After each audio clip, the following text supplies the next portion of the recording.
a Beto Rauch, compañero de Chajarí, que nos permitió, nos dio la posibilidad de contactarnos con el amigo Pedro, con el compañero Pedro, a quien, bueno, muchos como el caso mío lo hemos seguido, recién la escuchaba Sonia, y la verdad que todos hacemos un poco lo mismo, ¿no? O sea, lo seguimos por donde podemos, si no en algún video tratamos de rescatarlo a Pedro, porque para nosotros bueno, como entrerrianos nos concebimos como una provincia que es una economía regional en sí misma, y en el caso particular nuestro, el departamento Federación, donde, bueno, nuestro citrus nos caracteriza de manera especial, pero a su vez complementamos con muchas otras economías regionales, y desde algún conflicto que tuvimos hace algunos años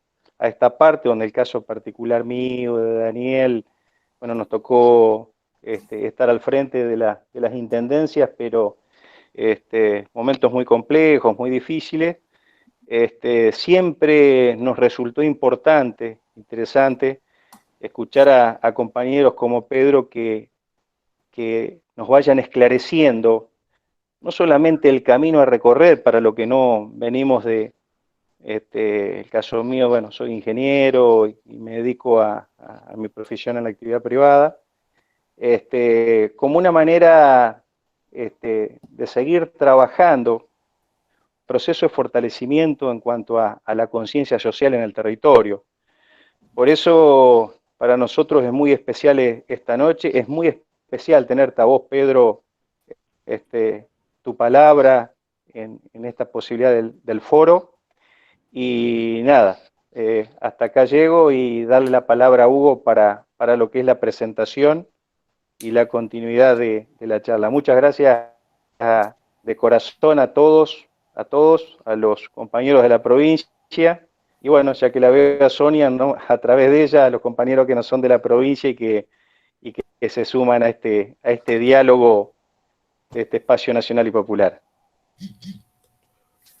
Bueno, muchas gracias, Juan Javier. Buenas noches a todas, todos y todes, los compañeros, compañeros presentes. Para mí es un gran gusto poder presentar a Pedro, a quien considero un productor agropecuario con los pies en la tierra, ¿sí? Pedro es un chacarero santafesino que ha nacido, ha crecido y sigue residiendo en Máximo Paz, al sur de la provincia de Santa Fe, que es miembro, fundador y militante del Manifiesto Argentino, del movimiento Arraigo, y tiene un dilatadísimo paso por la Federación Agraria Argentina. Él ha sido director titular de la Federación Agraria Argentina. Bueno, en algún momento, en 2014, creo, renunció por disentir con la orientación que estaba tomando en ese momento la dirigencia federada, ¿sí? Pero a lo largo de su recorrido federado, ha formado parte de innumerables actividades, ¿no?, que manifiestan su compromiso y su voluntariado. Ha sido secretario de la Comisión de Productores Endeudados, director responsable de la Federación Agraria del proyecto en conjunto entre Federación Agraria, Cabal y Banco Credicop para la tarjeta agropecuaria Agrocabal. Es miembro fundador de la Comisión Agraria en Defensa del Banco Nación. Ha sido fundador del Seminario Juvenil de la Asamblea Permanente por los Derechos Humanos. Es ex miembro del Comité de Presidencia del Consejo Mundial por la Paz. Ha sido secretario del Consejo Asesor de la Comuna de Máximo Paz desde el año 2001 al 2003, durante la gestión del ex intendente Horacio Andreossi, del movimiento político que en ese momento gobernaba su localidad. Es autor de numerosas publicaciones, entre ellas es autor de Los Derechos Humanos y el Hombre, en 1988, También es autor de Chacareros, Soja y Gobernabilidad en el año 2013. La Chacra Mixta y otras yerbas, fue editado en el año 2014. También en el 2007, en colaboración, editaron Máximo Paz, que es su localidad, su pueblo, ¿no? Máximo Paz, del atraso latifundista al desarrollo rural. Es dilatadísimo el currículum de Pedro, y es un gran gusto tenerlo junto a nosotros en este momento. Lo digo también como productor agropecuario federado que soy, quizás encarnándome en el pensamiento de Pedro, porque algunos federados en el año 2008 nos vimos un tanto salido de esquema, creyendo en una federación agraria que debiera ser y que finalmente no es, y que nos viene bien en tono en este momento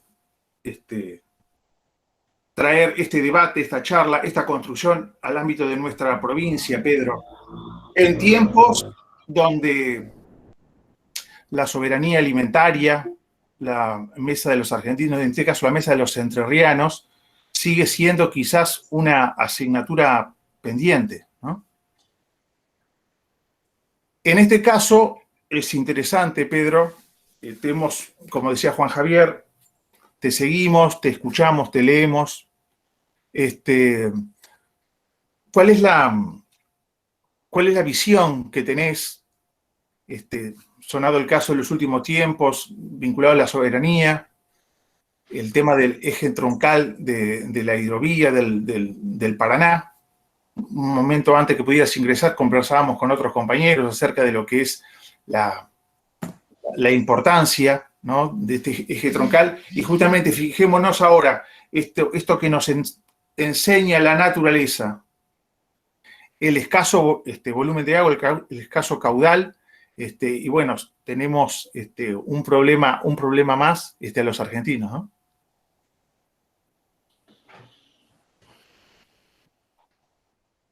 ¿Empiezo? Sí, por favor. Bueno, muchísimas gracias por la presentación, muchísimas gracias por la audiencia. Para mí es un verdadero orgullo. Gracias también a Beto Rauch, que se ha comunicado conmigo varias veces, por invitarme, y gracias a todos ustedes, compañeros, y a la gente que ha venido de otros pagos al Zoom también. Vamos a tratar de revisar algunas cuestiones. Yo creo que lo más importante es que generemos algún tema de debate entre nosotros. Yo no tengo problema de horario, así que hoy es viernes, dormí una buena siesta, estoy preparado para dar un debate largo y tendido, un galope largo y tendido. La Argentina es un país agropecuario, llamativamente. Tiene dos características que lo hacen especiales. Es un país agropecuario que tiene el 92% de su población urbanizada. Y es un país agropecuario sin debate rural.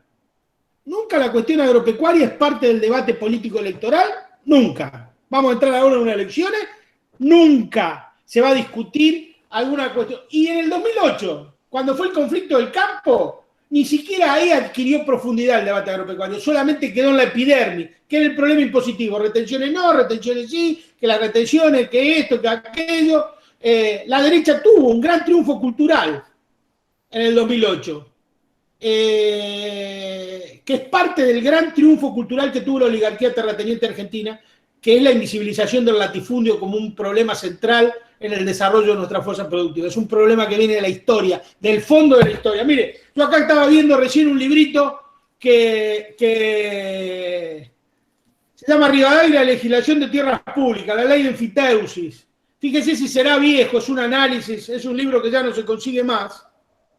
Pero si será viejo el problema de la tierra, y este ha sido el principal obstáculo a que nuestro país se desarrolle y alcance cierto grado de industrialización tan necesario como es hoy.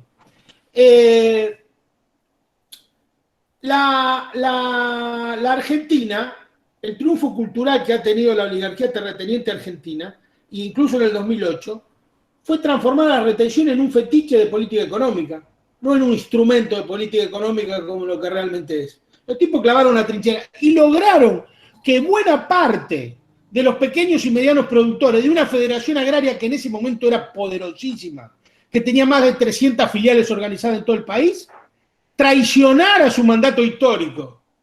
Traicionara su mandato histórico. Porque yo creo que podría haberse opuesto a la 125. Lo que no podría haber ido es detrás del programa de la Sociedad Rural Argentina y detrás de la conducción política de la Sociedad Rural Argentina, como está hoy. Hoy ya ha desaparecido. Esa es la gran traición de Bussi y de De Angeli. Que algún día la historia le reclamará alguna explicación. Porque nadie les va a discutir, no hay nadie del kirchnerismo hoy que diga que la resolución 125 que hizo Martín Lustó estaba bien.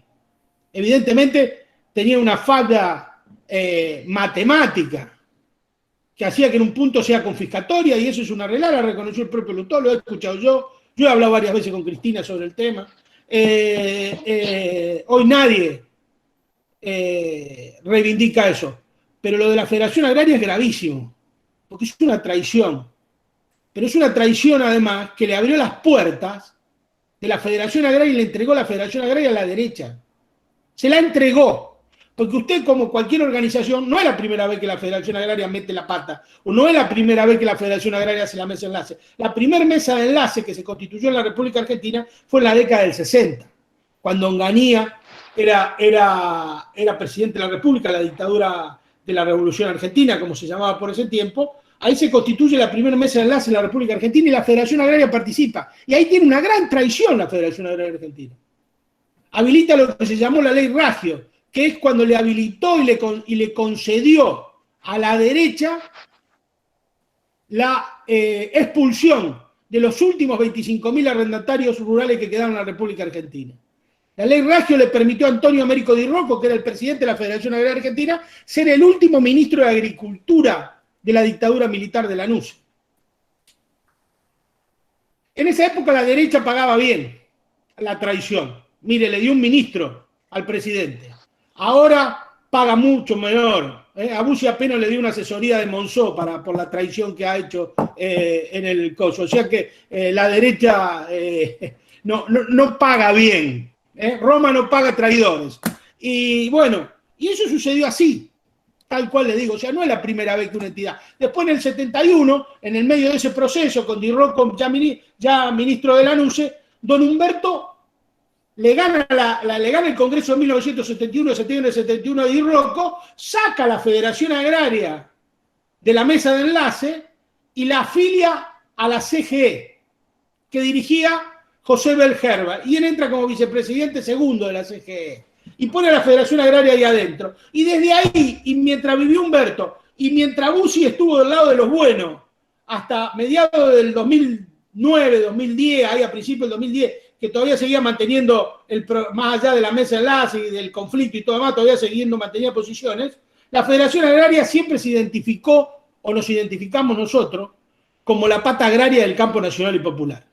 A partir de ahí empieza una debacle que la termina afiliándose a eso que usted leyó recién, sobre cuando yo te dije, bueno, acá ya no hay más. Nosotros entramos en colisión con la Federación Agraria mucho antes. Nos pasa que tomamos una estrategia, la agrupación nuestra, la Grito Alcorta, que era no romper y seguir peleando desde ahí adentro porque no queríamos regalar toda la construcción que habíamos hecho. Evidentemente la estrategia fue totalmente fallida porque no solo perdimos, sino que nos echaron, nos denigraron, nos pusieron las cosas en la calle y no pudimos pasar ni por la vereda de la Federación Agraria. O sea que no fue exitosa nuestra estrategia, y también nos hacemos cargo de nuestra parte como dirigente, que fue muy mala.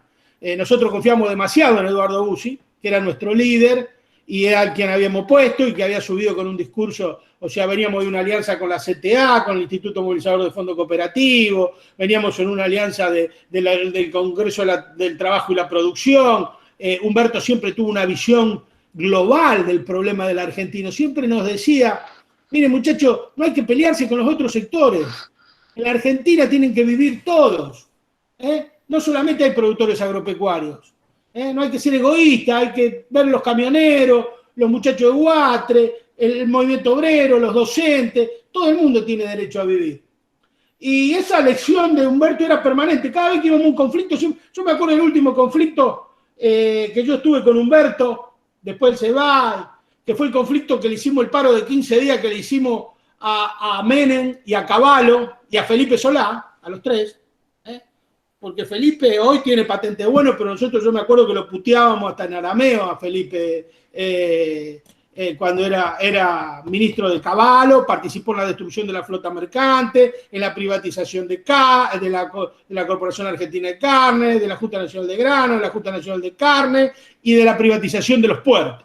Es una historia larga. Felipe estuvo en todas las malas causas de la Argentina de los últimos 20 años, incluida la lista que hizo junto con Macri y con De Narváez para ganarle a Néstor las elecciones legislativas de la provincia de Buenos Aires.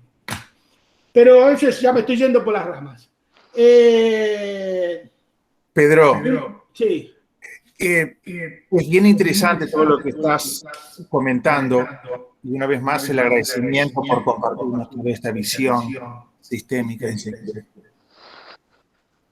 Hay un tema recurrente en las últimas décadas y que en los últimos años, me parece a mí, cobra mayor significancia, que es el sector productivo que todos los días, merced a ellos, nosotros tenemos nuestros alimentos cotidianos. Hablo de la carne, hablo de los productos lácteos, hablo de los panificados, hablo de frutas, hortalizas, ¿no? Hablo concretamente del sector de la agricultura familiar. Si me apuraran un poquito, yo diría que vos sos un agricultor familiar. O sea, la mayor parte de la gestión empresaria de tu predio, sé que sos trabajador rural. No, eso no. Bueno, pero digo, la gestión empresarial, digamos, hay miles de Pedros Perettis en nuestro país, en nuestra provincia. De hecho, hay muchos productores, la mayoría, lo dicen los números, son agricultores familiares. Son, en definitiva, aquellos por quienes todos los días tenemos nuestro alimento en la mesa, ¿no? Pero hay parecía una gran distorsión, ¿no? Los productos de Entre Ríos van a mercados concentradores, después vuelven mucho más encarecidos. Al mismo tiempo, el pequeño productor familiar todos los días revisa con la patrona, ahí con los hijos, cómo seguir manteniéndose de pie, y pareciera que los alimentos que todos los días traemos a nuestra mesa van increciendo. Con este pulso dólar sí, dólar no, ¿cuál es tu visión al respecto? ¿Cuál es actualmente el rol de lo que con algunos compañeros coincidimos en llamar el sector de la agricultura familiar, y que pareciera que así todo es bastante invisibilizado? Bueno, el rol de la agricultura familiar es invisibilizado. Yo te digo una cosa, no hay miles de Pedro Peretti en el campo como que tienen la explotación. Yo soy un productor de chacra mixta. Las chacras mixtas están desapareciendo, han desaparecido en la República Argentina. Yo quería llegar a eso en el relato que le venía haciendo del paro que hicimos en el año 90 con Humberto y la necesidad de buscar alianza con otros sectores. Tenía que ver justamente con eso, con cuando Humberto dice aquella célebre sentencia: si a Cavallo le va a ir bien, al país le va a ir mal. ¿Eso qué significó en la Argentina? Significó el inicio de la destrucción de 200.000 chacras mixtas, la pulverización de más de 900.000 puestos de trabajo, la hipoteca de 12 millones de hectáreas en el campo, y prácticamente la sojización tomó toda la República Argentina. Por eso yo no sé si está tan claro, Hugo, qué es un productor agropecuario en la Argentina. Yo creo que es un debate. Una cosa es la gente que tiene tierra, otra cosa es la gente que es un productor agropecuario. No sé cuántos productores de chacra mixta quedan como yo. Muy pocos. Acá éramos 200, 300, todo el mundo tenía chacra mixta. Hoy seremos 15 o 20 máximo paz. Y lo mismo pasa en Alcorte, en Santa Teresa, en todos los pueblos pasa exactamente. Y en Entre Ríos debe pasar exactamente lo mismo. Digo, no tengo un registro cuantitativo de lo que pasa, pero la soja, la agriculturización de la pampa húmeda, y el arrinconamiento de la ganadería con dos cosas, llevarlo a la ganadería a las zonas marginales o sobre zonas deforestadas y después traer los terneros para hacerlo engordar en los filó de la pampa húmeda para que consuman el maíz. El filó es la contracara de la sojización en la agricultura en estos tiempos de concentración económica. Por eso yo creo que hay que partir de una discusión muy importante en la Argentina que nunca se ha dado. Creo que hay que definir qué es un productor agropecuario y que eso es parte de un debate político. Yo siempre cuento, yo estuve en el 2011 en España, por ejemplo, cuando yo era secretario de Relaciones Internacionales de la Federación Agraria Argentina, me tocó llegar a España y recorrer una parte ahí, estuvimos por los Países Vascos y todo con las organizaciones de productores españoles, estaban dando un debate ellos con el gobierno, ¿qué es un productor agropecuario? Porque se vencían la PAC, la Política Agraria Común Europea, venían los subsidios y tenían que repartir los subsidios. Y definieron qué es un productor agropecuario. Y ellos llegaron a una definición española, que era que un productor agropecuario es aquel que el 75% de sus ingresos proviene del campo. ¿No es cierto? Entonces, a partir de ahí, decidieron distribuir. Entonces, el productor que estaba en la alta montaña, que vivía solo allá, hablando con Dios, le correspondía el 100%. El que estaba en la media le correspondía la mitad, y el que estaba abajo, que vivía de la siega a la siembra en la taberna, como dice Serrá, en Pueblo Blanco, le correspondía un poco menor porque tenía mejores condiciones. La Argentina nunca discutió eso. La Argentina como España está llena de gente con campo, con gente, y lo confunde con gente de campo, que no es lo mismo. La Argentina, el campo, la tierra es un refugio de valor. Grande cantidad de jugadores de fútbol han comprado tierra. Batistuta, Martino, no sé, Balbo, Poseador el Chino Maidana, pero todo, Schiavi, Gabri, yo conozco Sensini, todo lo de Newell que le ha ido más o menos bien afuera, todos volvieron y compraron campo. Poco, mucho, pero compraron campo. ¿Por qué? Porque es un refugio de valor. Y eso expulsa productores. Y eso va a un modelo rentable. Entonces la Argentina tiene que diferenciar a sus productores. No puede tratar como iguales a los que son estructuralmente distintos. No puede tratar igual a Batistuta que a Pedro Peretti, que a José Campesino, que a un ocupante de sin tierra. Son todos tratamientos distintos. Pero para eso hay que darse una discusión si un productor agropecuario. Y hay que diferenciarlo. La Argentina debe diferenciar a sus productores, debe diferenciar al rentista del productor agropecuario genuino. Y dentro del productor agropecuario genuino, debe diferenciarlo por el tamaño de las explotaciones agropecuarias. Acá hay otro debate invisibilizado totalmente, que es el problema del latifundio y la concentración de tierra en la Argentina, que es obsceno. Obsceno, 1.200 tipos son dueños del 45% de la tierra productiva de Santa Fe. 1.200 tipos. Somos 3.560.000 habitantes. 8.000 familias deben ser dueñas de casi 90 millones de hectáreas en la Argentina. Y hay una aplicación que está en Infocampo, que ustedes la pueden ver. A ver, cliquean ahí, está el censo del 2018 que hizo Macri, y ahí pueden ver la provincia de Entre Ríos no escapa a esta. Miren, el otro día se vendió un campo en Entre Ríos. Vendió Adecuagro un campo creo que era una estancia, pero tiene un casco histórico, eran 15.000 hectáreas, vendió 8.000, y Adecuagro, que cotiza en bolsa, tuvo que mandar a la bolsa la venta del campo y hacer un informe técnico sobre su situación patrimonial. Esto está en el diario La Nación, es público, ¿no? ¿Y qué informó Adecuagro ahí? Que el año pasado, en el 2020, sembró 853.000 hectáreas de campo. 300.000 de ellas en la Argentina. Fíjense qué nivel de concentración. Y no hay secreto con el tema de la tierra. Tierra hay la que hay. No es que usted puede poner una máquina necesito 50 hectáreas más, poneme una máquina más y fabricame 50 hectáreas de tierra en 3D. No, hay la que hay. Más trabaja José Tanciero, menos trabaja Pepe Chacarero, si no interviene el Estado ahí en esa disputa. Por eso nosotros siempre decimos que la agricultura familiar, invisibilizada de la que usted habla, con toda razón y justicia, tiene que tener una alianza con el Estado. Agricultura familiar sin Estado desaparece del mapa. Desaparece del mapa. Y nosotros vamos a un grave riesgo, porque en la Argentina se está instalando, mejor dicho, se instaló casi subrepticiamente un nuevo modelo de producción de alimentos, que no respeta ninguna norma básica de sanidad y de inocuidad en los alimentos, y que además está integrado verticalmente, que son las grandes compañías transnacionales, o los grandes frigoríficos, o los grandes marcas, qué sé yo, Paladini.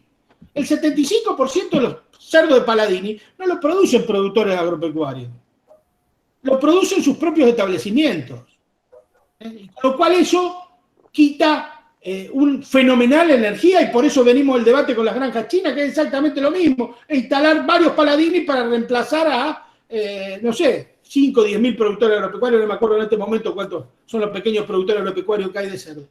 Entonces, ese debate, el debate del rentismo rural, de qué forma producimos, la cantidad de 1 litro de leche viaja en la Argentina a 1000 kilómetros promedio. ¿Cómo puede ser que cada pueblo no tenga su tambo? ¿Cómo puede ser que no discutamos seriamente cómo es el abasto de cercanía? Es vital que tengamos un abasto de cercanía en ese sentido. Por eso que es un debate profundo que la política y el campo nacional y popular nunca lo dio. Nosotros... Pedro, sí. Disculpa que te interrumpa, ¿no? Pero, no, me quedo tranquilo. Qué oportuno el renglón que instalaste, porque desde algunos organismos de Estado, el INTA, por ejemplo, se está discutiendo una silla. Hay grupos que proponen que una silla dentro de la conducción del INTA justamente sea para la agricultura familiar, por considerar que es emblemático en el actual, digamos, prospectivamente para el desarrollo de los territorios, visibilizar a este sector, ¿no? Digo, por ahí. Eso es clave, Hugo. El INTA debe reformarse y reestructurarse. El INTA hoy está al servicio de la mesa de enlace y de la agricultura pampeana. Debemos modificar ese sistema. Debemos poner el INTA en la órbita de la agroecología. Debemos poner el INTA como un elemento de extensión rural para enseñarle a los productores, a los funcionarios, a los políticos qué hacer en el área periurbana. Que la gente sepa que no solamente se puede sembrar soja, maíz, trigo ahí, que se puede tener un tambo, que se puede criar ovejas, que se puede plantar un durazno, una manzana, una pera, depende de la región. Y eso es clave, es una función del INTA para la cual tiene que armar nuevas estaciones experimentales orientadas a la agroecología. No tiene que vender tierras el INTA, tiene que comprar tierras. En cada zona agroecológica del país tendría que tener una estación experimental destinada a enseñar a los productores nuevas formas de producir. Eso es clave, porque en la Argentina hay una confusión muy grande.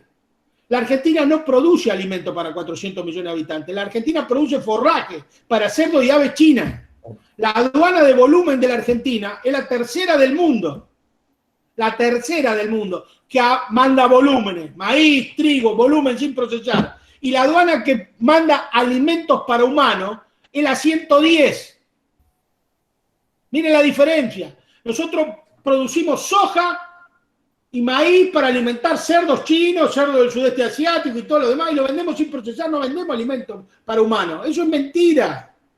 Entonces, acá hay que hacer una reestructuración muy profunda del INTA, orientada a tratar de que el INTA sea el organismo que haga nacer una nueva forma de producir alimentos con fuerza y tratar de que la que se va, el modelo agropecuario que se tiene que ir, se vaya sin hacer todo el daño que tiene que hacer. ¿Se entiende? Porque instalar un nuevo modelo de producción de alimentos no es hacer un zoom, ni apretar un botón, ni siquiera dictar una ley. No es. Voy a dictar una ley, a partir de ahora vamos a producir en forma agroecológica. Eso lleva una década de instalar un modelo. Como le llevó una década de instalarse las oficiaciones, estamos hablando de los 90. Entonces, hay que tratar de que ese modelo que nazca con la mayor fuerza posible, y el que se vaya haciendo el menor daño posible, porque por una década más o menos se van a tener que convivir los dos modelos. ¿Y cuándo se empieza a producir de otra manera? Cuando se toma la decisión política de producir de otra manera. Y esa decisión política nosotros todavía no la hemos tomado. No hay todavía una decisión de enfocar todos los organismos del Estado para dar, vamos por el consumo de cercanía, vamos por la franja periurbana, vamos por la producción agroecológica. Eso no está. Y si usted ve en el discurso de Basterra de ayer, en la FAO, en la cumbre prealimentaria de la FAO, se van a dar cuenta que no solo que no está, sino que estamos exactamente en la otra punta del discurso, sino que vamos por otro para seguir fortaleciendo este tipo de producción, que hay una gran confusión. La política argentina, el campo nacional y popular, está confundido con el modelo de sojización de la Argentina. Está convencido que ese es un modelo rentable, que le deja divisas al país. Es mentira. Hagan bien los números y se van a dar que te deja 7.000 millones de dólares de retenciones que te entran por acá, pero te genera inconvenientes enormes.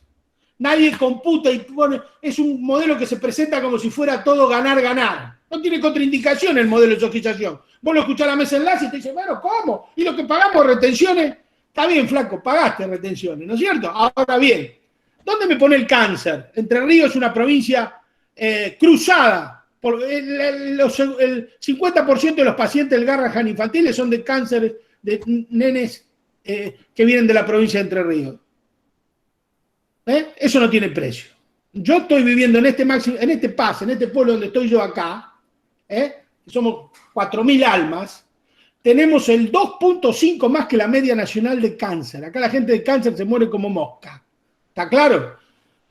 Y a donde va a la Universidad de Rosario a hacer los estudios que hace sobre el tema del cáncer, se llevan sorpresas tremendas. Por eso no lo dejan al doctor Damián Merceniazzi, que es el médico que está a cargo de la última materia para recibirse de médico, que hacen esos campamentos sanitarios. No lo dejan salir a ningún lado y tiene un montón de problemas. ¿Por qué? Porque hay una presión del agronegocio tremenda. ¿Cuánto nos cuestan a nosotros las rutas de este país? ¿Cuánto valen las 8.500 muertes de accidentes viales? ¿Ustedes se piensan que los accidentes viales son solamente porque no nos ponemos el cinturón de seguridad?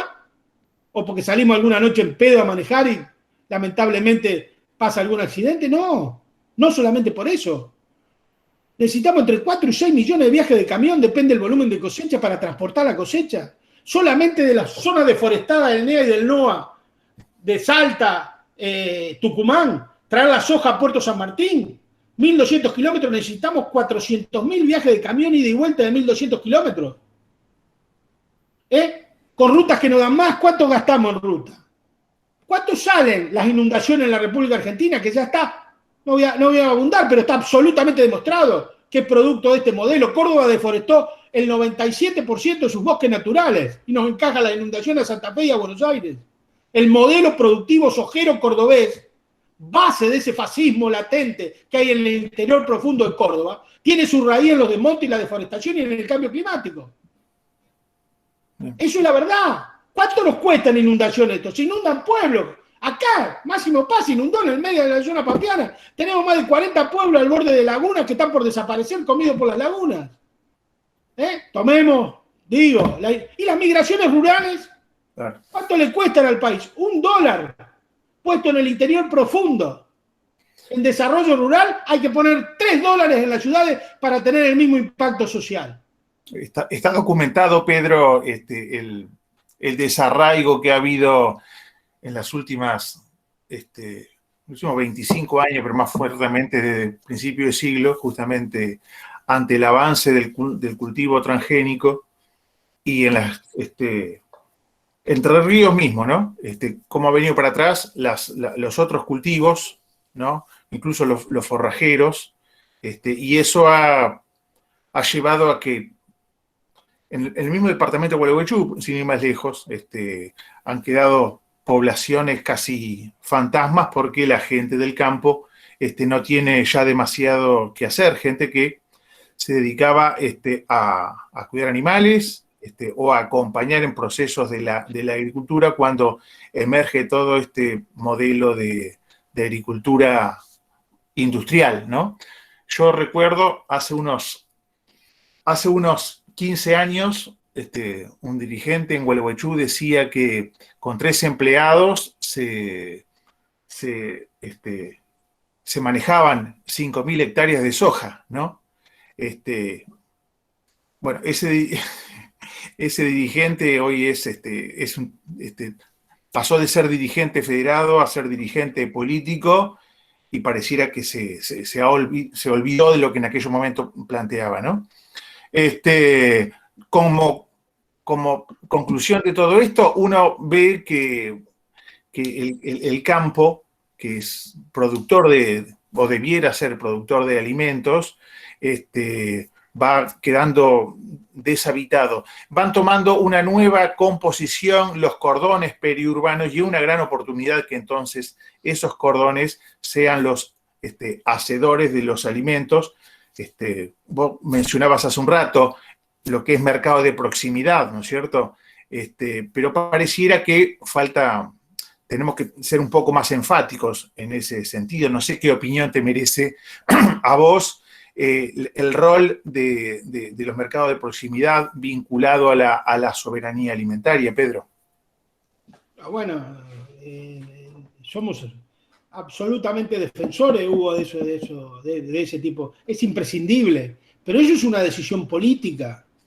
A ver, nosotros tendríamos que armar algo como que se hizo con los parques industriales en todo el país, que se armaron el RESPI, que era una coordinación de parques industriales en los distintos pueblos, y el Estado debería poner plata en armar los mercados de abasto de las ciudades, fundamentalmente mayores de 20, 25 mil habitantes, y tratar de orientar, porque no solo hay armar, porque acá hubo un intento que me acuerdo que lo hizo Yamit, de armar un mercado de manejar eso. Pero claro, si vos esos mercados los proveés con las mismas primeras marcas, con la Serenísima, con Paradini, no es esa la solución. Por eso que en la Argentina hay que ponerle precisión a los conceptos. En la Argentina siempre el detalle es más importante que el concepto. Acá está todo el mundo. O decir, vamos a hacer un mercado de concentración perfecto. ¿Cómo lo abastecemos? ¿Cómo lo abastecemos si no tenés productores agropecuarios? También tenés que generar condiciones para que en ese perurbano haya productores agropecuarios que abastezcan ese mercado. Porque si no te vas a encontrar que después vas a tener que llamar a la Serenísima para que te mande la leche porque no tenés un tambo.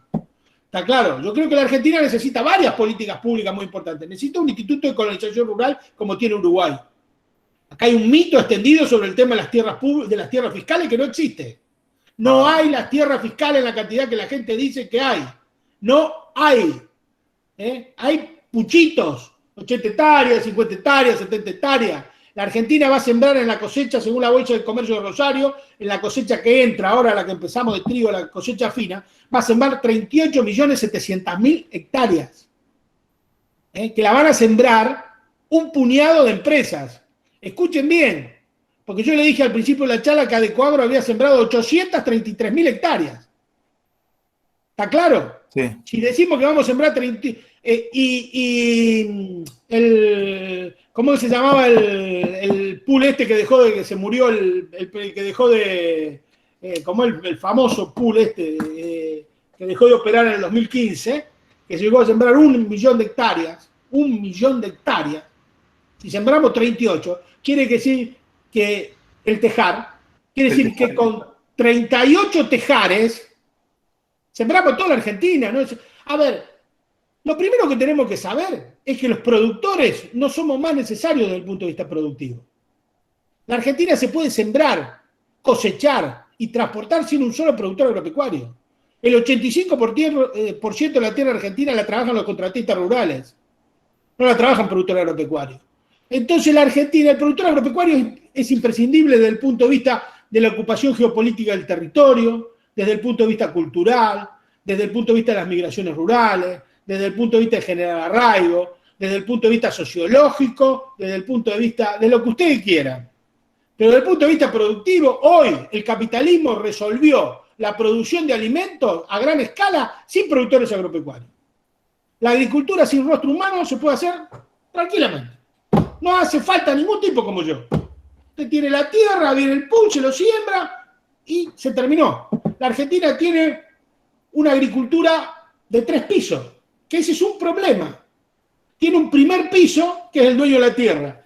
Tiene un segundo piso, que es el contratista rural, y tiene un tercer piso, que es el pool, que es el que organiza y que es como se introduce el capital financiero adentro de la agricultura. Esos 3 pisos son posibles gracias al desarrollo científico-técnico. La plusvalía que generó el desarrollo científico-técnico fue apropiada una parte por los dueños de la tierra, que son los grandes latifundistas.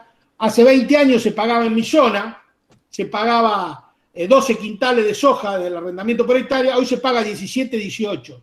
¿Se entiende? O sea que ahí, ¿por qué? Porque se agrandó el rinde por hectáreas. Antes nosotros cuando hacíamos una soja de 30 quintales, descorchábamos una botella de champán, hoy hacemos una soja de 50. Esos 20 quintales, una parte va al dueño de la tierra, otra parte va a las empresas que han permitido, que son las que proveen servicios, fertilizantes, semillas y todo lo demás, y otra parte se lo queda el sistema financiero a través del ingreso de los pools de los grandes productores. Hoy el debate central, que usted lo ve en los diarios de La Nación, si sigue el suplemento rural de La Nación todos los sábados, están, ¿qué es? ¿Productor o financista? El productor hay que transformarlo en financista, no en productor al servicio de la soberanía y seguridad alimentaria. Ese es un dato central. Entonces, ¿qué? ¿Para qué se siembran soja? No para abastecer de comida. Siembran soja para armarse de un mecanismo que le permita comprar dólares, que lo permita fugar del país. Eso es una práctica habitual en todo el interior profundo de la Argentina con los productores de soja. Me parece muy importante que lo tengamos en cuenta, ese tema. Por eso decimos, necesitamos una alianza con el Estado, necesitamos una agricultura de rostro humano, necesitamos una franja perimetral, que esté prohibido fumar, que esté prohibido fumigar, que se produzca agroecológicamente, que sea del abasto de las ciudades, necesitamos un campo por pueblo, son todas cosas que se pueden hacer y no son difíciles. Y como decía Pino, si se pudo antes, se puede ahora. Ahora, el problema es que hay que tener la decisión política. Y la verdad que este gobierno, que es mi gobierno, que tiene un montón de aciertos y todo lo demás, en materia de política agropecuaria, no está decidido a tener una política diríamos, progresista, por llamarlo de alguna manera. Pedro, y eso no puede ser un poquito a instancias o a consecuencia de lo que planteamos un poco más temprano acerca de tomar más impulso, más fuerza con los mercados de proximidad, la visibilización del sector de la agricultura familiar y empoderar a ese sector de la agricultura familiar de manera tal que, se vaya moviendo un poquito el pulso, se vaya moviendo un poquito la aguja en los territorios. Sabemos que existen movimientos de trabajadores sin tierra en nuestro país. Hay un grupo que está trabajando, bueno, sabemos de la historia de Incupo, ¿no es cierto? Pero así como Incupo hay un montón de grupos trabajadores en los últimos años. La Unión Trabajadores de la Tierra ha hecho un gran desarrollo más allá del cordón del Gran La Plata, o sea, ha avanzado sobre la provincia de Buenos Aires, los principales cordones fruti-hortícolas de la provincia, y bueno, con el tiempo ha ido, hay, llamémosle grupos, filiales, compañeros de la Unión de Trabajadores de la Tierra en muchos lugares del país. Y esos productores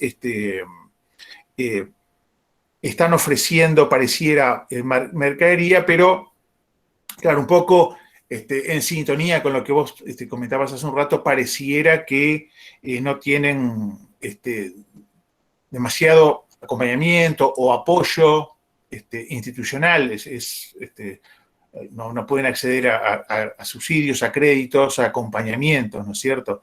Entonces digo, con las producciones locales que tenemos en nuestra provincia, más allá de los cultivos de cereales, también de oleaginoso, cuando digo oleaginoso básicamente soja, pero también con la ganadería y la pequeña ganadería, ¿no? La cantidad de productores porcinos que hay en los cordones periurbanos de las ciudades de nuestra provincia, con una ganadería ovina que va tomando fuerza en los últimos años, con una producción hortícola siempre a media asta. Quizás el modo de avanzar no sería agremiarnos entre todos. ¿Qué opinión te merece todo esto? Sí, pero por supuesto que eso es lo que hay que hacer, lo que vos decís, Hugo, no tengo ninguna duda de eso. El problema es que haya una decisión política de hacerlo. Digo, ahí se levantó la mesa agroalimentaria argentina entre la UTT, la FECOFE y el movimiento Vía Campesina Somos la Tierra. Bueno, ese es el camino. Pero ahora el gobierno tiene que generar el músculo, tiene que empoderarlo, tiene que tomar la decisión política de empoderar esa agricultura. Porque, por supuesto que hay núcleos en todos lados haciendo cosas y luchando. Yo tuve ayer un trabajo con una fundación, la Casa Libertad en Córdoba, que están familias que están trabajando la tierra, qué sé yo, uno ve todos los días, hay lugares, siempre sale, y el otro día estuve en Mercedes visitando un emprendimiento que está haciendo el ex cura Ángel Estrapazón, ahí con productores, bueno, hay un montón, pero el problema es que necesitamos que esos aprestos individuales se transformen en una política pública de verdad. Hace meses que está la ley de agricultura familiar en el cajón del jefatura de gabinete y no se reglamenta, y no se le da presupuesto. Hay que empoderar eso, por eso hay que tomar decisiones en ese sentido, no tengo ninguna duda que eso es así. Pero si no tomamos la decisión política, si nos juntamos con la mesa de enlace solamente, y nuestro interlocutor en la mesa de enlace, y no ponemos a la mesa agroalimentaria argentina, por llamar una, y lo sentamos en un pie de igualdad, porque eso hay que tomar el ejemplo de lo que hacía Néstor, lo que hizo Néstor cuando discutió la ley de medios. Lo sentaba Clarín en un lado, pero sentaba todo el consejo radiofónico, todas las radios chiquitas de los pueblos, de todo lo demás, y le fue generando un músculo. ¿Por qué? Porque necesitaba un actor social. Eso es peronismo en estado puro. A ver, ¿qué hizo Perón? Cuando Perón toma la decisión de hacer el IAPI, ¿qué toma la decisión? No toma la decisión de hacer el IAPI, le voy a acapar a todo. La Argentina era un país de arrendatario rural, pero antes de hacer el IAPI, ¿qué hace? Que el IAPI es el verdadero origen de la grieta en la Argentina. El verdadero origen de la grieta en la Argentina es cuando Perón decide el IAPI y capar una parte de la renta terrateniente de la República Argentina para industrializar el país. ¿Qué hace? Toma dos decisiones muy importantes en la Argentina, que algún otro día, si queremos, tenemos más tiempo, las podemos describir, que son importantísimas. Toma la sanción a la ley del peón rural y sanciona la 13246, la famosa ley de arrendamiento y de parcerías rurales, en donde prohíbe el subarriendo, donde congela los alquileres, congela los precios de alquileres, prorroga los plazos, le da un crédito a 30 años para el productor que está ahí adentro, le da prioridad de compra, le paga la mensual y le paga el escribano. Le dice, tomá, transformó 50.000 arrendatarios rurales en propietarios. Una auténtica y extraordinaria reforma agraria, que nunca la llamó reforma agraria, porque Perón era cualquier cosa menos tonto. No tenía un pelo, entonces decía, no, ¿para qué vamos a repartir la tierra? La tierra para el que la trabaja. La Argentina era un país de arrendatarios rurales en ese tiempo. Y posó ahí su agenda agropecuaria, porque buscó un actor social. El campo nacional y popular debe buscar un actor social y empoderarlo. La agricultura familiar debe empoderarse. Los pequeños y medianos productores agropecuarios como yo, que somos capitalizados, deben empoderarse, debe ser donde debe sentar. Para eso están las políticas públicas diferenciadas. No se puede tratar como iguales a los que son estructuralmente distintos. Hay que diferenciar a los productores agropecuarios. Un gobierno más diferencia a sus productores por el tamaño de sus explotaciones agropecuarias, más progresista es. No se puede tratar a todos por iguales. Entonces, claro, hay que ir en ese sentido. El problema es que hay que tener una política agropecuaria para ese sentido. Y para tener una política agropecuaria hay que discutirla. Hay que pelearse con la derecha. No podemos tener una política agropecuaria sin pelearnos con la derecha. Porque la derecha es la dueña de la tierra. Es la que nos hace pagar caro los alimentos. ¿Cómo vamos a controlar los precios de los alimentos si no le abrimos los balances a los 5 o 6 grupos monopólicos? ¿Ustedes piensan que esta política de suspender por 30 días el precio de la carne va a resolver el problema del precio de la carne en la Argentina? No lo va a resolver. No se va a resolver el precio de la carne, ni el precio de la leche, ni el precio del pan, hasta que no nos decidamos atacar los monopolios, que son los que verdaderamente aumentan artificialmente los precios y que tienen agarrada a la democracia del cuello, que la bambolean cada vez que tienen un gobierno popular que quiere distribuir un ingreso, tienen una mano en el bolsillo del salario de los trabajadores que se lo sacan vía inflación, y tienen en la otra mano tienen el cuello de la democracia que las amarrean vía golpe de mercado, el aumento del dólar blue y todo lo demás. Pedro, sí. ¿Qué tema pones, ¿Qué tema pones justo en un año electoral, ¿no? Justo en un año de de listas y de posicionamientos políticos y de roles políticos para la defensa del producto. Estamos hablando del precio de los alimentos. Yo les puedo mentir y decirles que controlemos los alimentos de otra manera, pero no es así. El alimento, mire, el precio de los alimentos en la Argentina tiene un problema central. Es que una cosa, hay cosas que son realmente... La Argentina no es que exporta lo que come, dice la Argentina exporta lo que come, no. Eso es parcialmente cierto. La Argentina exporta todo lo que come. ¿Se entiende? Todo. Entonces exporta carne, exporta trigo, exporta leche, exporta maíz, exporta cerdo, exporta ajo, exporta cebolla, exporta vino, exporta vite en grano, exporta todo. ¿Pero qué pasó? El peronismo había construido, la Argentina, no el peronismo, la Argentina había construido durante buena parte del siglo XX un montón de instrumentos que mediaban entre ese mercado externo y ese mercado interno, Junta Nacional de Grano, la Junta Nacional de Yerba Mate, la Junta Nacional de Carne. Había instrumentos reguladores que administraban a veces a favor de los productores, a veces a favor de los consumidores, a veces, con dificultades con todo. Pero había, ese mecanismo fue liquidado en la década del 90 por los personajes que hablábamos al principio de la charla. Ahora quedó sin filtro. Entonces el mercado internacional de alimentos, según el índice FAO, lleva 11 meses consecutivos de aumento. La carne está en su segundo precio internacional más alto desde 1960.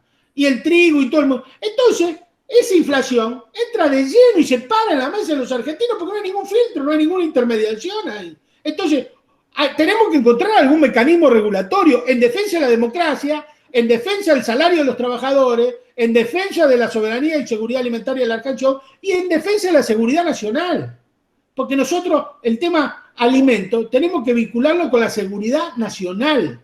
El tema de la leche no es solamente un dato alimenticio, es un dato de seguridad nacional. Un pueblo mal alimentado es un pueblo inerme que no puede manejar ningún instrumento complejo. Por eso nosotros tenemos que garantizarle a todos los pibes y pibas, que se lo estamos haciendo, 20, 30 litros de leche por día, y queso y yogur, y que la gente coma como corresponde. No que coma porquerías, no que coma lo que no tiran los otros, o que le vamos a dar de comer para el orto, porque total son unos negros de mierda que pueden comer. ¡No!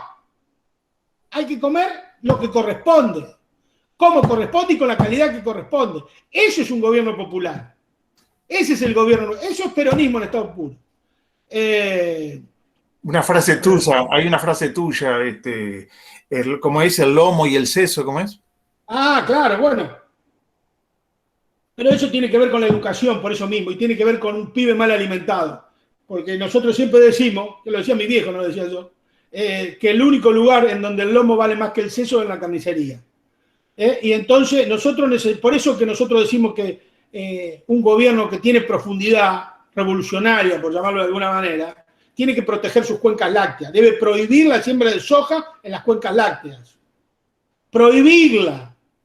Y ahí adentro no se puede transar en soja, sino la alquiler de campo en litros de leche.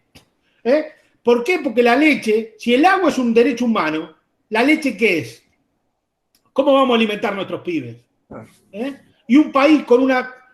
Porque acá hablan de meritocracia, pero me cago en la meritocracia esa. Vamos a hablar de igualdad de posibilidades y después sí, pongamos a todos los pibes de la Argentina con 2.200 calorías, las mamás, y con la misma posibilidad de educación, y después sí larguémoslo a la cancha todo, y el que gane, el que corra más ligero, que gane.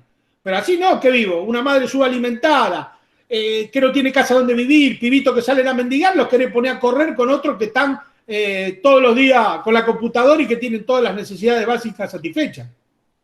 Bien. Concretamente en el caso de la leche y de los lácteos en general, Pedro, tengo entendido que solo 2 empresas exnacionales, actualmente de Nacional tienen aquel nombre histórico, pero son manejados por transnacionales, tienen el mayor porcentaje del mercado lácteo en Argentina, ¿no? Que creo que son... Tienen todo el mercado lácteo argentino. Tienen todo. Por eso tenemos que ir a un programa, un pueblo, un tambo. Un pueblo, un tambo. La leche tiene que ser un consumo de cercanía. Se puede hacer. No cuesta tanta plata. Y generaríamos miles de puestos de trabajo. Un abasto local en el tema de la leche. Y bajaríamos el precio a la mitad. Tenemos un montón de experiencia al respecto. Como tenemos experiencia de carne también. Entonces digo, pero hay que cambiar la concepción. Es un debate que tenemos que dar. No, yo no veo que podamos encarar una política agraria con este tipo de profundidad, ¿no es cierto? Estamos hablando de una Argentina que le tumbaron la expropiación de Vicentín, por ejemplo, que hubiera sido importantísima tener una empresa testigo para medir el tema de la carne que teníamos friar, el tema del aceite, que teníamos una aceitera. Podríamos haber tenido un desarrollo extraordinario, y un puerto, y podríamos haberla vinculado con YPF Agro, que ha manejado ya casi 1 millón de toneladas y que tiene una expertise importante y que utiliza el puerto de Cargill para exportar, y podríamos haber vinculado un desarrollo muy importante de abrir agencias de alimentos en el exterior y a mandar alimentos procesados y vincular eso con los cerdos. Bueno, el proyecto era realmente importante, pero reculamos ante el primer grito, salimos reculando para atrás en chancleta y bueno, y lamentablemente eso fracasó. Tenemos que discutir una flota mercante, compañeros. Pagamos $7.000 millones de flete el último año. De acuerdo a la Ley Internacional de Carga, nosotros tenemos derecho al 50% de los fletes marítimos, $3.500 millones de flete. La industria naviera, hay 150.000 puestos de trabajo potenciales. Para salir de la pobreza hace falta crear trabajo. Tenemos el 42% de nuestra gente bajo la línea de pobreza. Si nosotros hiciéramos los barcos en nuestros astilleros para transportar el 10%, solamente el 10% de nuestros granos, estaríamos generando 7.500 puestos adicionales de trabajo. 7.500. Fíjense ustedes, más los marineros, más todo lo demás. Y eso es una inversión de $900 millones. Nada en la Argentina. Nada con el presupuesto que tenemos. Es decisión. Pedro, escuchame una cosa, ¿y qué opinión te merece el rol, ese gran eslabón que está enquistado en la economía argentina entre el productor primario y el consumidor, el rol de los supermercados en nuestro país, ¿no? Supermercados que por ahí con marca propia venden su propia carne, su propia harina, que muchos de ellos incluso exportan, ¿no? Y encarecen algunos productos de proximidad justamente en las góndolas cada vez que vamos al supermercado. Bueno, yo soy partidario de prohibirle a los supermercados la venta de carne fresca, todo por carnicerías. No puede ser que... Carnicería. Todo por ahí. Primero generaríamos miles de puestos de trabajo nuevos, generaríamos un desarrollo de la industria del frío muy importante, necesitaríamos cámaras, exhibidores, sierras. Y además, Coto o la Anónima tienen la vaca de cría, el filó, el matadero, el transporte, el frigorífico exportador, el frigorífico consumero y la góndola.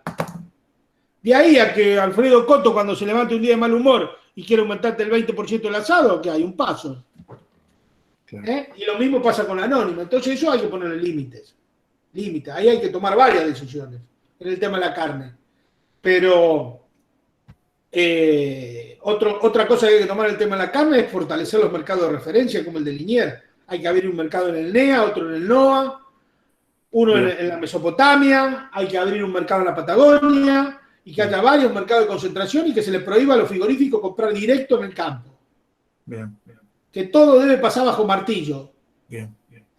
Cuando uno elimina los mercados de referencia, quedan los productores merced de los monopolios. Bien. Fernando, ¿estás ahí moderando? Sí, Hugo. Hago una consulta. ¿Se le puede dar un par de minutos a algún compañero que levante la mano?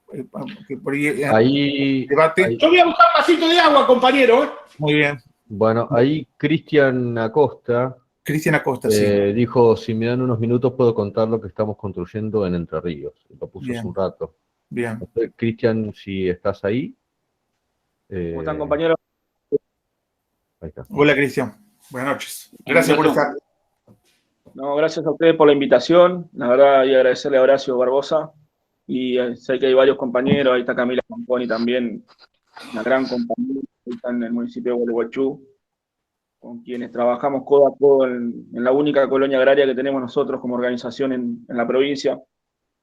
Estamos llevando adelante con un esfuerzo enorme, conjunto con el municipio de Gualeguaychú. Y bueno, ahí hablaban sobre la invisibilización, sobre estas políticas de mercado de cercanía. Bueno, creo que hay grandes ejemplos que también son invisibilizados en la gestión política, en la gestión pública, que son importantes que lo tengamos.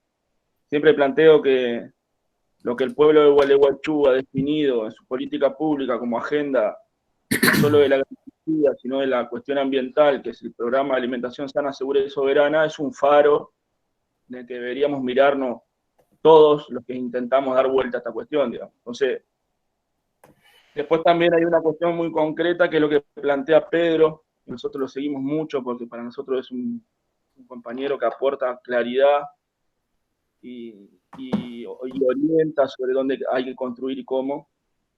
Hay que ponerlo eso en contextos materiales, digamos. O sea, si vamos a discutir el mercado de proximidad, no lo podemos discutir sin tierra. Y no lo podemos discutir sin tecnificación agraria, no lo podemos discutir sin un Estado presente. Y en eso creo que las entrerrianas y los entrerrianos deberíamos volver a Alejo Peiret, ¿no? Muchos no tienen ni idea quién es Alejo Peiret, ni lo que hizo en materia agraria. Alejo Peiret fue la luz más clara que tuvimos en las Américas sobre colectivización agraria. Y, y operó en Entre Ríos, fundó Colonia San José, con una política pública en donde el Estado se hacía cargo de la mantención por 3 años para que ese productor se pueda arraigar en la tierra, no lo dejaba tirado. Hay un montón de cuestiones que nosotros como entrerrianos creo que tenemos que volver a resignificar. Nosotros tuvimos la primera colonia agrícola de las Américas, tuvimos la primera cooperativa agraria de las Américas, la Lucien, se fundó con Inagro entre Villa Clara y Villa Domínguez. O sea, en materia agraria tenemos tanta historia que parece que nos han invisibilizado, y hoy cuando discutimos 50 hectáreas para una colonia agrícola, parece que le hablamos a los marcianos, que eso se hace en Europa, que eso se hace en otros lares, no. Entre Ríos se fundó sobre la base de entrega de tierra y un Estado presente. Y eso, hoy discutirlo en materia política, parece que es extraño. Y eso es lo que nosotros intentamos hoy materializar con trabajo. Digamos, las organizaciones agrarias como las nuestras, la materializamos con trabajo. Tenemos un almacén en Concepción del Uruguay donde vendemos todos los santos días. Es imposible hacerlo. Se está por inaugurar un mercado agroecológico en Gualeguaychú que va a traccionar la producción en toda la región. No podemos discutir una leche a 60 pesos porque hay un solo tambero en la ciudad y puede hacer 60 litros de leche nada más. Una locura bestial en Entre Ríos donde sobran las vacas. Entonces creo que una de las cuestiones, me quedo con alguna de las cuestiones que planteaba Pedro, es que tenemos que ser claros en el concepto, pero también tenemos que ser prácticos en la ejecución de la política pública. Hay montones de líneas de trabajo, de agenda y de programas que hacen al mercado de cercanía, a la agroecología. Nada de eso, y se lo firmo acá, nada de eso está teniendo un impacto real en el primer eslabón de esa política que es el productor. Nada. Nosotros no estamos viendo nada de eso. No se nos convoca ni siquiera para decirnos, che, necesitan un vaso de agua. Tenemos productores que producen arreando un balde de 20 litros, 50 metros para poder regar una huerta. No hay agua en el campo, no hay luz. Entonces creo que tenemos que ser claros en esto y tenemos que empezar más a mirar hacia adentro de lo que hicimos en nuestra historia como entrerrianos, resignificar y empezar a volver a levantar esa bandera. Muchas gracias. Gracias, compañero. Gracias a vos, Cristian. Bien. ¿Qué decís, Pedro? No, coincido totalmente con el compañero. absolutamente, no tengo nada que agregar. Creo que está muy bien eso. No se puede hablar de mercado de cercanía, sino hablar de tierra, de los productores agropecuarios, de tecnología, de acceso a la tierra, de todas las cosas que plantea el compañero. Estoy muy de acuerdo. Además, los entrerrianos tienen, que no me acuerdo ahora, algunos se van a acordar, el fundador del Consejo Agrario Nacional fue un diputado entrerriano famoso en el tema que tengo acá, los libros, los tengo por allá.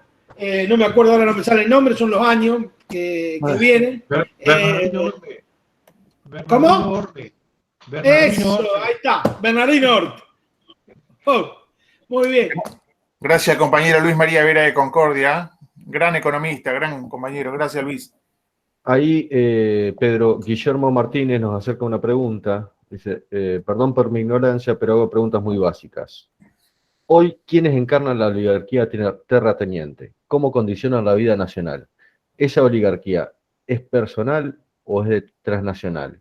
¿Cuál es la relación de fuerzas con esas oligarquías y cuáles son los motivos que sospechás por los cuales no se avanza en la transformación nacional en el sentido que se requiere? La oligarquía nacional sigue siendo, es la que te muestra el censo agropecuario, el último que se hizo en el 2018. 1.285 familias dueñas de... no quiero tirar ninguna cifra porque no me las acuerdo de memoria en este momento.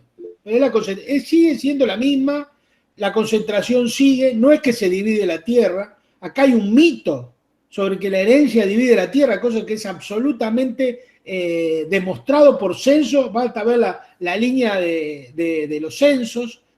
Acá hay que discutir otro tema, que lo tiro así como título, que es reinstaurar la ley de herencia que sacó Martínez Dios, pero no para cobrarle al que tiene 2 casas, al que tiene una casa, que se la transfiere al hijo o la deja. No. Digo, hay que diferenciar las políticas públicas, hay que poner, decir, bueno, no sé, hasta 4 casas, 3 casas, pero a partir de 100 hectáreas de campo, 150 hectáreas de campo, 200 hectáreas de campo, a partir de 2 o 3 unidades económicas o 4 unidades económicas, hay que pagar impuestos a la herencia. ¿Cómo puede ser que no? A ver, Inglaterra, si ustedes vieron hace poquito, murió el príncipe Felipe, el marido de la reina, que tenía 99 años. No sé si ustedes vieron la discusión que había en la corte, que los abogados de la corte estaban, de la corte inglesa.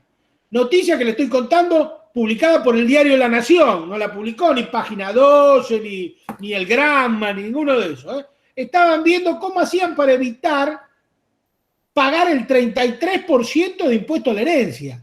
O sea, en Inglaterra, no en Cuba. 33% de impuesto a la herencia. ¿Cómo puede ser? Acá la sacó Martínez Dios, el impuesto a la herencia, en el 77, 78, porque tenía que escriturar las herencias de él, y entonces sacaron la oligarquía. ¿Cómo es que no se paga impuesto a la herencia en la Argentina? O sea, recién murió Jorge Brito en un trágico accidente de helicóptero, no sé si ustedes se acuerdan, hace poquito. Dejó 60.000 hectáreas de campo. Era uno de los grandes terratenientes de la Argentina. No pagó impuesto a la herencia. Sus 6 hijos lo recibieron, 60.000 hectáreas, no pagaron impuesto a la herencia. Es una cosa, a ver, increíble. Entonces, si no cobra impuestos, ¿cómo hace para distribuir la riqueza en este país? ¿No? Es sí. Es un debate muy importante. La oligarquía existe, es la misma de siempre, está absolutamente concentrada, son los mismos apellidos de siempre, cada vez se concentra más, y la oligarquía tiene una forma de reproducción que es la educación privada. Ese es donde se guarice y donde se reproduce. En la educación pública también, porque han cooptado muchas universidades con estas ideas en defensa del statu quo y todo lo demás. Y tiene una gran persistencia cultural. El mundo cultural tiene una gran manera de protegerse y de impugnar cualquier tipo que ataque o que descubra o que visibilice el latifundio. Nosotros escribimos con Rafael Bielsa hace poquito un libro, que disculpen la autorreferencia, pero se lo recomendamos, en donde describimos cómo la oligarquía terrateniente argentina, desde 1912, el grito del Corta para acá, desarrolla un sistema jurídico, mediático, para proteger el latifundio. Y ahí se van a dar cuenta cómo utilizan jueces, policías, medios de comunicación, La Nación, todo, cómo juegan distintos papeles, que es una especie de cuerpo espín. Cuando usted ataca el latifundio, ¡plimba! Salen todos. Y ahí aparece el juez, aparece el medio de prensa, aparece el periodista, aparece el abogado, aparece el político, aparecen todos para defender. Nadie toca eso. Y si usted ataca ese bien, lo acusan de comunista, guerrillero, anticuado, eso ya no se usa más. Todas mentiras. Solamente para descubrir la oligarquía terrateniente hace falta leer los censos. Y ver el grado de concentración que tiene la tierra argentina, ahí está la oligarquía terrateniente. Bien. Pedro, con el panorama, ¿no?, de que gran parte de los productos primarios argentinos tienen valorización, bueno, como en gran parte del mundo, ¿no?, valorización extranjera, y esa valorización extranjera está atada al valor del dólar, ¿no? Esa competencia que se genera. Hoy lo tocaste un poquito al principio de la charla, ¿no?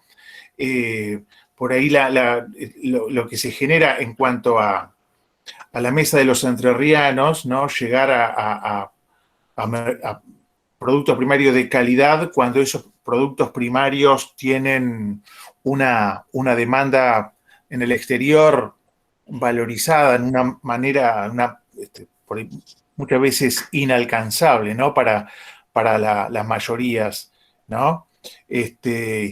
Mencionaba vos también hoy los organismos que durante el peronismo que Juan Domingo Perón instaló, que fueron, bueno, nada, desarrollaron territorios, generaron igualdades, generaron soberanías, pero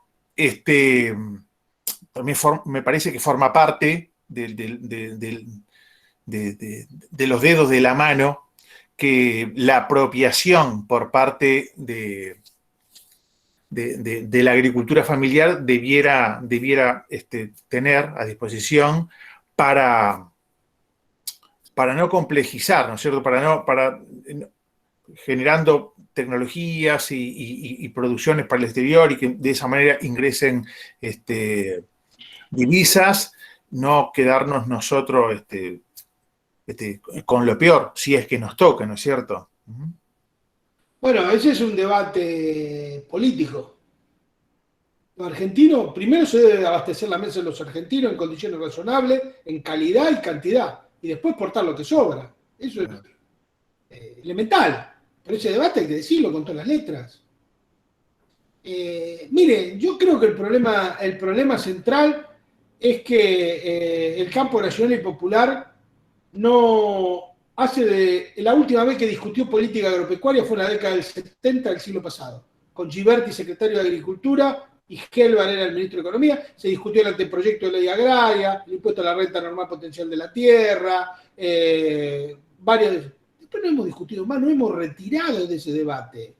Y esa es una autocrítica que tenemos que hacernos nosotros, porque nos retiramos de ese debate. No fue porque vino la CIA o la KGB o no sé, el Mossad y nos puso un revólver en la cabeza y dice, no se discute más política agropecuaria. Desertamos nosotros. Tercerizamos ese debate, lo dejamos. Siempre traemos algún técnico que nos resuelva ese problema. Y si no discutimos con las corporaciones, siempre el único ministro de Agricultura que puso la política en la República Argentina, no estoy evaluando su gestión, el primero que puso la política fue Julián Domínguez, que lo puso Néstor. Los restos del ministro de Economía siempre los ponía el mercado. A Solá lo puso el mercado, a Reguna lo puso el mercado, a Campo lo puso el mercado. El primer ministro de Economía que puso la política realmente, que es la política la que tiene que conducir la política agropecuaria. No puede ser lo que dice la mesa de enlace. ¿Cómo no me consultaron a mí antes de tomar una decisión? ¿Y cómo te vamos a consultar? Si a Alberto Fernández lo votaron 13.800.000 personas y a Carlos Pino lo votaron 850 personas, de las cuales 120 eran de Entre Ríos. ¡120! Y el presidente de la Federación Agraria Argentina, actual Achetoni, no tiene todas las filiales todas truchas. No tiene una sola filial en condiciones de votar. Ni una sola, ni la de él. Una vergüenza, es un ocupa. Y le están pidiendo que el presidente tiene que consultar a estos 4 tipos. ¿Pero por qué tiene que consultar esos 4 salames? A ver, explícamelo. Vayan y que lo consulten a Acosta, que consulten a Nahuelito, que consulten a Grabois, que consulten a los tipos que realmente saben, que están ahí. ¿Por qué tienen que consultar a 4 tipos que no representan a nadie? O consultar a esos 4 tipos y consultarlo a todos, qué sé yo, buscarle la vuelta. Pero no, y ese es el poder de la oligarquía, el poder cultural de la oligarquía. Aparecen en todos los medios los 4 tipos como si fueran representantes de todo, y no son. Retiro lo de Salame, que me fue en efusivo. A ver si alguno lo graba y después dice que maltraté, lo retiro. Son 4 señores que no representan todo lo que dicen representar. Pedro, vos tenés experiencia en los medios de comunicación, porque algunos compañeros te vemos en televisión. Yo sé, te hemos leído, bueno, hemos leído bajo tu responsabilidad el diario La Tierra, de Federación Agraria, y también, bueno, compartís columnas en diferentes diarios, y el diario La Capital de Rosario. Digo, toda esta cuestión, el rol que también ocupan los medios de comunicación, ¿no es cierto? Y cuando vamos hablando de empoderar a este sector, también de qué manera, ¿no?, pensar una estrategia para justamente que parte de esa visibilización, obviamente no sea desde las gremiales, desde las políticas públicas, sino también de alguna manera enamorar a los medios de comunicación, ¿no es cierto? A eso es imposible. Bien. Los medios de comunicación son parte del problema. Bien. Acá la reproducción del modelo agropecuario tiene que ver con el suplemento de La Nación y el suplemento de Clarín. El 99.99% de los periodistas de los medios de comunicación están al servicio del modelo agropecuario imperante, producto de las abultadas cuentas publicitarias que dominan a todos. Los que hablamos del otro lado de la vereda somos muy poquitos y somos desde muy, muy poquitos lugares. Una ley de medios es imprescindible en la República Argentina. Todas las voces que se escuchan en la ley de medios que tuvimos en este país era un camino para democratizar la agricultura muy importante, porque el modelo de reproducción y todos esos mitos que se le encajan a la vida de la gente, pues la Argentina es una sociedad citadina que se informa en la ciudad, la gente está convencida de que la mesa de enlace son todos tipos que se la pasan trabajando de sol a sol.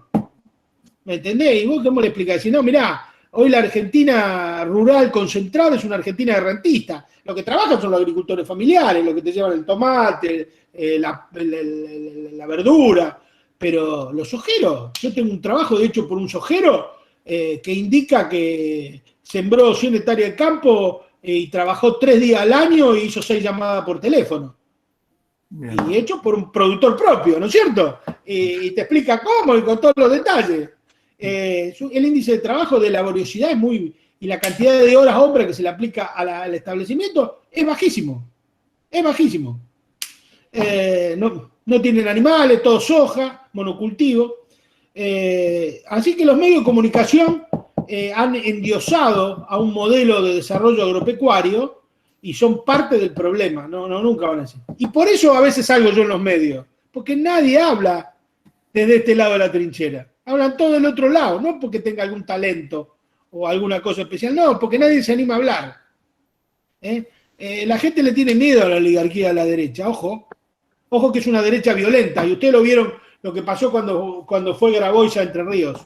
Es una derecha violenta y agresiva, que es capaz de hacerte pasar un mal momento en cualquier lugar.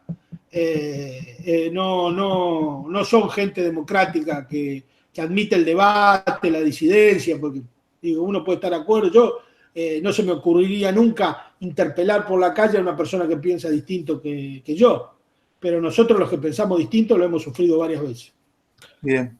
Pedro, Sí. hay un par de preguntas como para ya ir cerrando. Voy a dejar la de León Albornoz para el final, pero Daniel Irigoyen pregunta, ¿qué rol juega el canal troncal? El tema del debate del canal troncal en lo que es la soberanía, ¿no? Y bueno, eso es un rol vital. Y hoy yo lo estaba escuchando al ingeniero Horacio Tetamanti, que se los recomiendo para una charla que es el subsecretario de Vía Navegable en la época de Cristina. Hoy hay un problema gravísimo en el canal Punta Indio, que está varado un buque con 50.000 toneladas de gas licuado. No es producto de la bajante, dijo Tetamanti, sino es producto de otros temas de navegabilidad que tiene el canal Punta Indio, que nos hacen ir 44 kilómetros más largo y salir a Uruguay para después volver a la Argentina. Un disparate, pocos disparates y payajes similares, teniendo el canal Magdalena, se ha visto en la historia argentina como ese. El tema del canal troncal, yo creo que hemos hecho un gran avance ahí, producto de la militancia y producto de que hay una gran corriente soberanista que habita en el pueblo peronista, en el campo nacional y popular, de no entregar la soberanía de nuestros ríos. Eso, el debate de la soberanía, el debate de lo nuestro, eso se lo debemos a Perón, esencialmente. Se lo digo yo, que no soy peronista, que vengo del socialismo, que vengo de la izquierda. Eso es un gran legado del peronismo. Y eso floreció. Más de 300 organizaciones espontáneas a lo largo y ancho del país se constituyeron para defender el río Paraná. Y eso obligó a cambiar la política del gobierno, que había dictado el decreto 949, que hablaba de concesiones y licitaciones internacionales. Ahora tenemos un año de plazo. Y hemos avanzado muchísimo. Muchísimo, Hemos avanzado muchísimo. Y es una lástima lo que ha pasado en la interna peronista de Santa Fe y la renuncia de Agustín Rossi como ministro de Defensa. Porque Agustín estaba dispuesto a dar un paso a favor de crear en el ámbito del Ministerio de Defensa, donde está el astillero Astar, está el astillero, bueno, ya me va a salir el nombre, perdón, alguno me va a ayudar, está el Instituto Geográfico Militar, crear una empresa estatal de dragado y balizamiento del río Paraná y empezar a prestar servicios. Tandanor, el astillero Tandanor es un astillero estatal que está en manos del Ministerio de Defensa. Y tenemos el astillero Río Santiago, tenemos un montón de astilleros. Hacer una draga no es nada extraordinario, la podemos hacer, genera también miles de puestos de trabajo.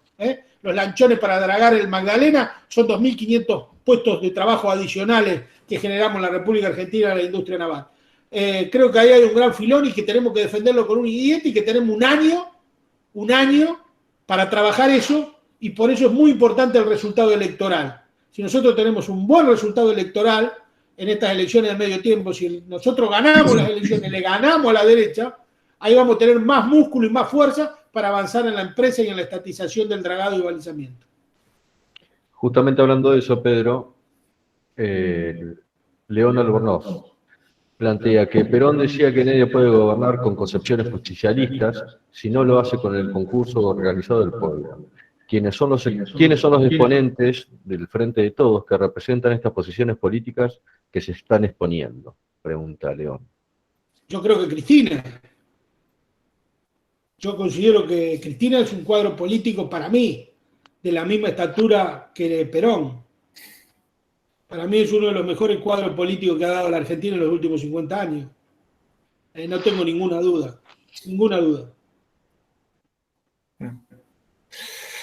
Pedro, Matías González, compañero de Concepción del Uruguay, toca un tema, más temprano se tocó algo tangencialmente, y él nos pregunta qué rol juega el negocio inmobiliario en los precios de los productos. Eso no lo sé. No le voy a mentir. Nunca lo he evaluado el negocio inmobiliario en relación a los precios de los productos. La verdad que no lo sé. Bien. Bien. Pero indudablemente queda, es un temita que está dando vuelta, ¿no? Pero bueno. Sí, el tema de los alquileres, el tema, pero no. En el tema de la leche sí, uno se da cuenta que figura porque las transacciones en las cuencas lácteas no se hacen sobre la base del litro de leche, sino que gran parte de los tambos se hacen sobre tierra alquilada y se pacta el precio de soja el alquiler. Pero no tengo no lo sé. ¿Para qué voy a hablar al pedo? No me gusta hablar al pedo de cosas que no sé. Bien. Está bien. Bien. Muy bien, no sé si Juan Javier quería agregar algo.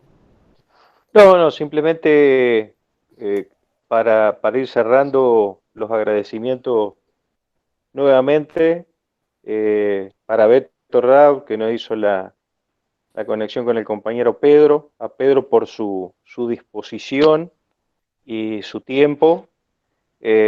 Seguramente esta charla va a dar para debates entre nosotros, debates internos, y pedirte que más adelante volvamos a tener una nueva charla con muchos de nosotros mucho más formados, porque la verdad que ha sido una noche que hemos aprendido mucho, y que seguramente, bueno, nos vamos a poder extender más adelante, una de esas después de la coyuntura electoral, en el cual podamos profundizar sobre, bueno, nuestra relación con compañeros del gobierno nacional y que seguramente rediseñar nuestra estrategia de trabajo para que de la misma manera que se dio esa corriente soberana y discutimos y vamos pulsando muy bien, creo yo, el tema del troncal, de la misma manera, temas que van quedando pendientes en esta discusión de las políticas agropecuarias,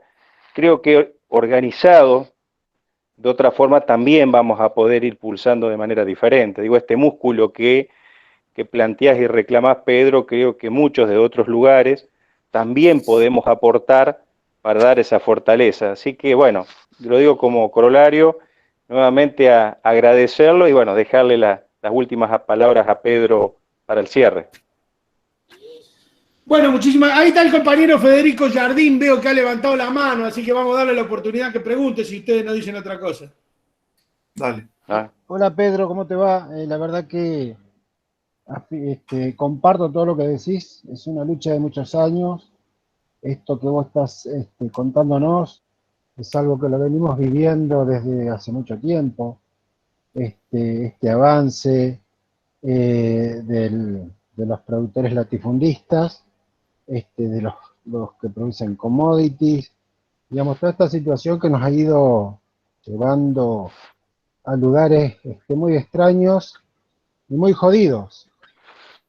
No, yo te preguntarte esto, vos que estás más en contacto con el campo y con productores, cuando apareció el tema Vicentín, que se puso sobre relieve, es decir, en mi zona, que es una zona rural, aparece el pequeño y mediano productor poniendo carteles como no nos ataquen la propiedad privada. Entonces, ante esta situación tan colonizada también en nuestros pequeños y medianos productores, minifundistas, colonizados por aquellos, es decir, ante esa situación, ¿cómo avanzamos ahí? Y te agrego otro dato, yo trabajo en una escuela agrotécnica y fueron escuelas que fueron creadas para justamente abarcar a todo el campo rural, a los adolescentes rurales, y hoy tenemos en las escuelas más gente de la ciudad, más alumnos de la ciudad que del campo. También tiene que ver con esto que vos explicabas, digamos, con esta corrida, digamos, de las grandes empresas rurales hacia la ciudad, la gente del campo, digamos, hacia la ciudad. Pero me llama la atención esto de que el pequeño y mediano productor minifundista termina colonizado por aquel gran productor y termina poniéndote un cartel como, por ejemplo, no nos ataquen la propiedad privada. Bueno, nosotros ahí nosotros tenemos que recomponer como campo nacional, como movimiento nacional y popular, tenemos que recomponer nuestra relación con la pequeña y mediana burguesía rural. Tenemos que disputar políticamente una parte de esa pequeña y mediana burguesía rural que nos vuelva a apoyar a nosotros. Ahí tenemos que dar una batalla, para lo cual necesitamos políticas públicas, necesitamos debate agropecuario, para lo cual necesitamos poner planes específicos de generar nuevos actores en el campo y discutir fundamentalmente, dar un debate ideológico. La traición de la Federación Agraria Argentina nos privó de un elemento central para ese debate ideológico en el campo que tenemos que dar con esos sectores que se han ido corriendo paulatinamente al fascismo. Son sectores absolutamente fascistas. Está claro, no es que son sectores democráticos, son sectores que si nos pueden pasar por arriba con la chata, nos pasan por arriba. Está claro, eso hay que tenerlo muy en cuenta y se ven cómo se expresan y se ven el grado de voracidad que tienen. Imagínense que hoy estamos pasando uno de los mejores momentos agropecuarios de los últimos 20 años. Nunca hemos ganado tanta plata como ahora. Nunca. Nunca están todos los números. Mire, las estimaciones de siembra de la Sociedad Rural de la Bolsa de Comercio de Rosario van a sembrar 500.000 hectáreas más este año que el año pasado. Las máquinas, maquinarias, las fábricas de maquinarias agrícolas tienen todas las ventas dadas hasta fin de este año. Y algunas están hasta mediados del año que viene. Las pick-up van en punta de la venta de autos. Es un momento realmente para estar contento y para tener una política agropecuaria de no hostigar a un gobierno que te genere esas condiciones para que vos te llenes de guita. Bueno, ahora este gobierno, que no tomó una sola medida anticampo, ni una sola, que debería haber tomado alguna, pero no la tomó, ni una sola medida anticampo, le metieron 2 paros y 3 movilizaciones. Es el único gobierno que le hacen una movilización 10 días antes de asumir. Y ahora el 16 de agosto le están haciendo una movilización a Buenos Aires. Se la están organizando los grupos autoconvocados. ¿A usted le parece? Es una cosa increíble. Por eso nosotros tenemos que tener una política agropecuaria para disputar aunque sea una parte de esa base, para generarle alguna interpelación, para explicar algunas cuestiones y fundamentalmente a partir de la educación de los jóvenes, de los nuevos jóvenes. Debemos tener una política crediticia, debemos tratar de seducir a una porción de esa pequeña y mediana burguesía rural, porque también la necesita la democracia, porque no se la podemos regalar al autoritarismo y la derecha, todo el interior rural argentino. Tenemos que dar una política ahí, en ese sentido. Yo lo veo así, compañeros. No sé, si quieren hacer alguna otra pregunta, no sé, ahí los compañeros que manejan el micrófono, yo estoy disponible, y si no, me despido. Luis María Vera. Vamos cerrando la última pregunta, si les parece, con Luis María Vera, y después ya vamos cerrando, porque ya no robarle más tiempo al compañero Peret. Sí, acá aprovecho la historia y el presente. Acá estoy leyendo un libro que se llama Nuestras Colonias, del profesor Barini. Acá hay gente de... Enfocalo mejor, a ver. Enfocámelo mejor. Nuestras colonias. Bueno, pero no para extenderme, sino para, como dijiste, Pedro, Bernardino Orne, y después de Alejo Peiré, como dijo Cristian recién, acá en Entre Ríos hay una tradición muy grande sobre la distribución de la tierra y el acceso de la tierra al pequeño productor, ¿no? Y entonces, en un párrafo, está el régimen legal de acceso a la tierra en la década del 30 con Orne, para ir al siglo XX, ¿no?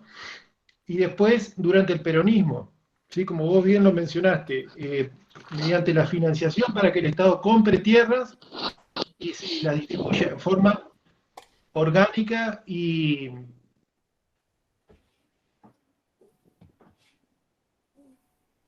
Uy, se cortó. Sí, me parece que se le fue a... Qué lástima. la fraternidad. No, se le va.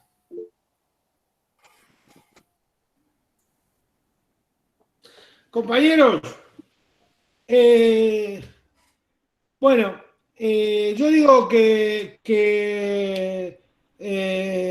nosotros necesitamos, a partir de la punta que nos dio el compañero, no sé si se retomó o no, se cortó, necesitamos un instituto de colonización agraria que intervenga en el mercado de tierra. No necesitamos un banco de tierra.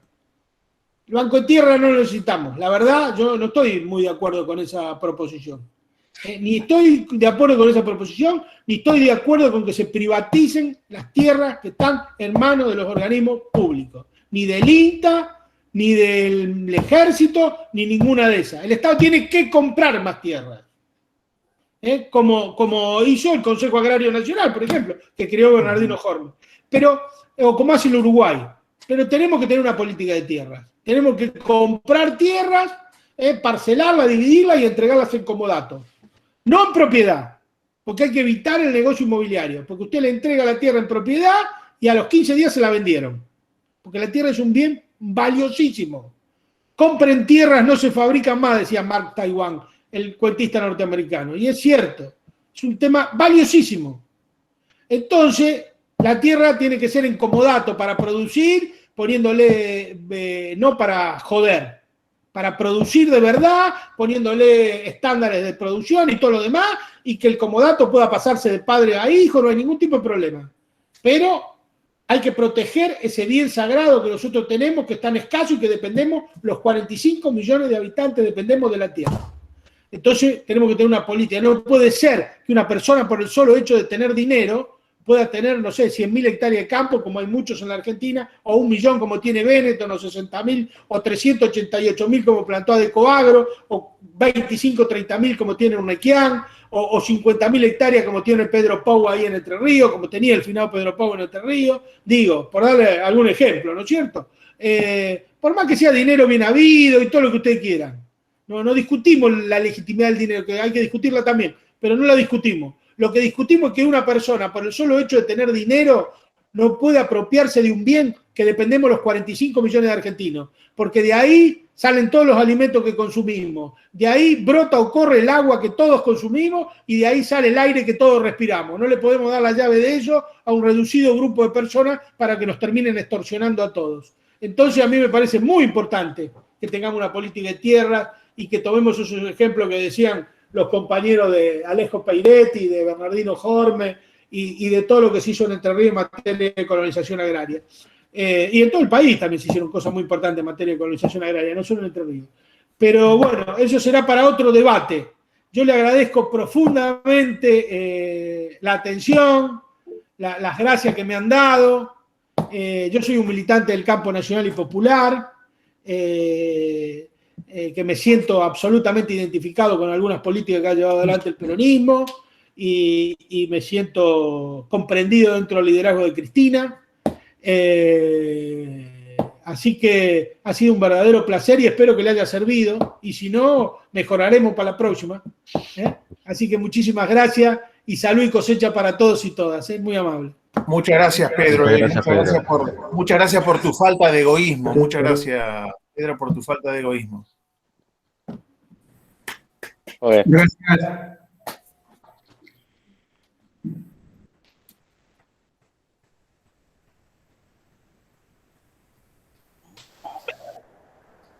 Bueno, nos quedan algunos pendientes de asignatura, ¿no? Para la próxima. Mucho aprendizaje. Muchas gracias a los compañeros que pudieron hacerse presente. Muchas gracias, Luis. Sebastián, por ahí que anda. Andaba el Vasco Duna también por ahí. Sí, mucha gente. Roberto Vergara, de Colón. Muchas gracias a todos los compañeros. A todas las preguntas que hicieron, los aportes también por nuestros teléfonos celulares. Así que bueno. Jorge Maradei estaba por ahí también. Sí, acá está todavía.